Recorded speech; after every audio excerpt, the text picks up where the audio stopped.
আজকের আমি চটজলদি কীভাবে চিড়ের পোলাও তৈরি করি চলো তোমাদের দেখাই। ফুলকপি, বিনস, আলু, ক্যাপসিকাম, গাজর, পেঁয়াজ, লঙ্কা ও ধনেপাতা। এরপর এগুলোকে ছোট ছোট টুকরো করে সুন্দর করে কেটে নেব। তারপর ভিজিয়ে রাখা চিড়েগুলোকে জল ছেঁকে ভালো করে শুকনো একটা পাত্রে আমরা তুলে রাখবো। এরপর গরম কড়ায় সামান্য একটু তেল ঢেলে ভালো করে তেলটা গরম করে আলুগুলোকে ছেড়ে দেবো। তারপর সামান্য একটু গোটা জিরে ঢেলে তার সাথে নেড়ে চেড়ে নেব। তারপর কেটে রাখা গাজর কুচিগুলো ওপর দিয়ে ছড়িয়ে দেবো। ছড়িয়ে দিয়ে ভালো করে নেড়ে চেড়ে নেব। তারপর কেটে রাখা ক্যাপসিকাম ও লঙ্কা কুচিগুলো এর মধ্যে দেব।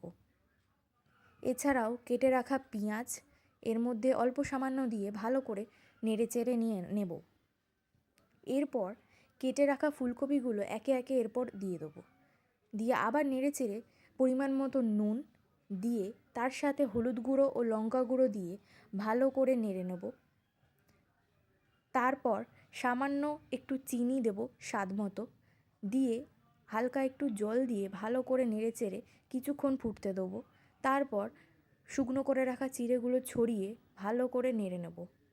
নেড়ে নিয়ে তারপর ম্যাগির মশলাগুলো অল্প একটু ছড়িয়ে ভালো করে মিক্স করে নিতে হবে। মিক্স করে নেওয়ার পরে রেডি আমাদের চটজলদি চিড়ে।